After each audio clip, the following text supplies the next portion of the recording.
Hi y'all, I'm Greg and this is It Worth It, y'all? And today we are going to be making meatloaf bites.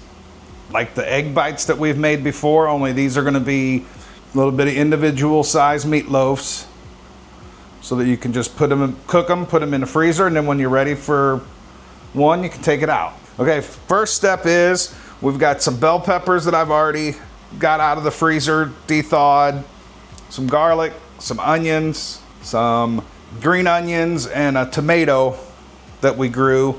So I'm gonna start sauteing the vegetables before we put them in with the hamburger meat and everything.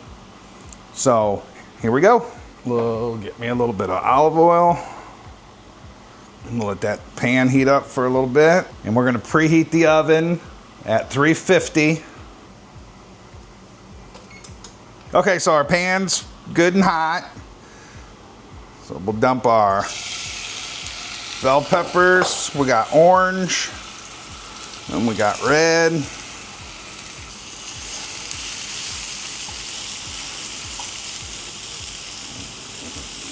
Got our onions. Probably won't use all of them. And we'll wait and do the garlic towards the end so it doesn't burn on us. And onions, and I threw the tomatoes in there. They've been going for a couple minutes now, so now I'm going to mince up my garlic.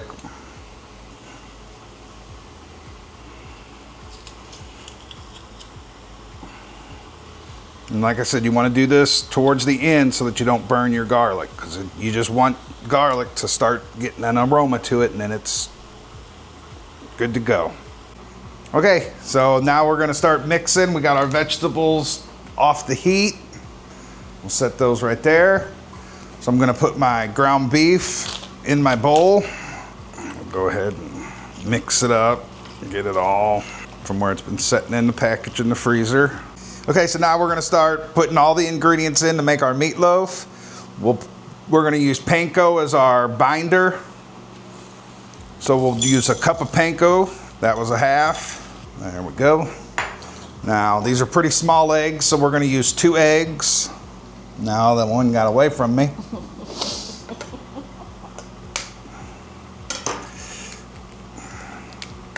I'm gonna wash my hands real quick. Now we'll put in some salt and pepper. This grinds it a little coarser. And our salt.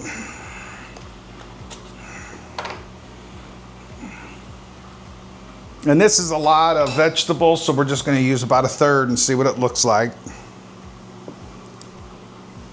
Diving in to mix it up.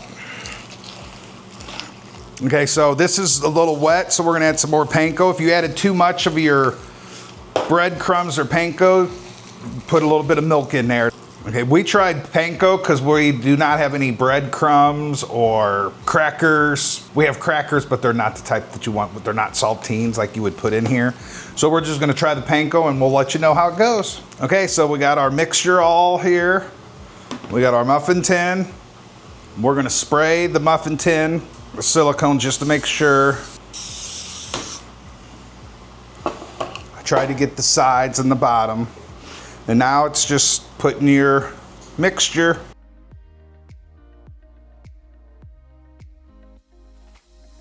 Okay, so I got them all rolled into balls, trying to make them approximately the same size so it cooks evenly. And we're gonna drop that in there.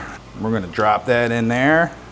And the reason why I didn't drop them in there as I was making them is because I want to make sure that I had enough mixture. Because if you do it beforehand and you only have 4, now you got to take them all out and take a little bit off of here. So this will just make it a little bit easier. And then with this last one, I'm going to pick up all the little pieces of vegetable that got left behind. I'll take everybody with us. Okay, this is our homemade maple onion jam. We made it in August of 2024. We've tried this on our regular meatloaf before and we like it. So we thought we'd try it here. And I know we already put onions in there, but this is just gonna be on the top. And that's another reason why you can add any type of herbs or anything that you want in your mixture. We didn't add much because we have the vegetable flavor, and then we'll have this on the top. So we're just gonna spoon this out, and cover the tops. If it rolls down the side, that's okay. Okay, so there you have it.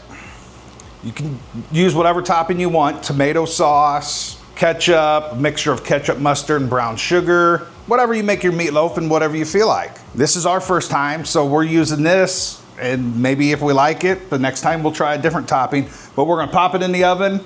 It's preheated up to 350, and we're gonna cook it for 20 minutes. Check it on it at 20 minutes because we haven't done this before, and we're not sure how the individual is gonna cook compared to a full loaf. So we'll bring you back when we bring them out of the oven, so stay tuned.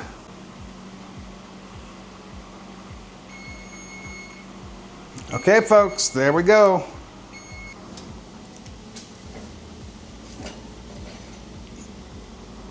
Well, that's what they look like. And we're gonna go ahead and just give them a quick temp. We actually cooked them for 25, we added 5 minutes, so we cooked them for 25 minutes. And that's the biggest one.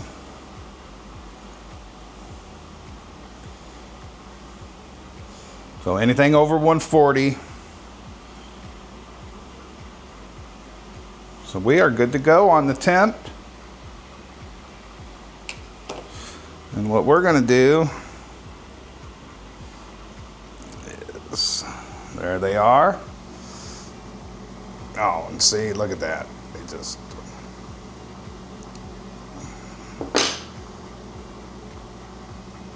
pops right out of there. Whew, she is hot.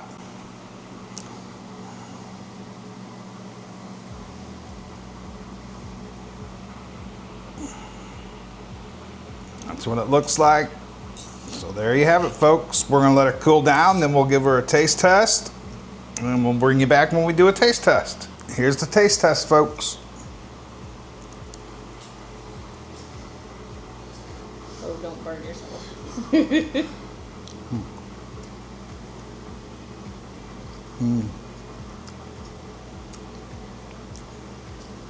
Tastes like a meatloaf.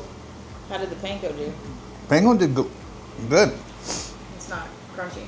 No, not crunchy. The maple onion is superb on it. But that's a keeper right there, folks. Okay. Thanks for watching. Like and subscribe. Come back for another video. Thank you, y'all. Bye.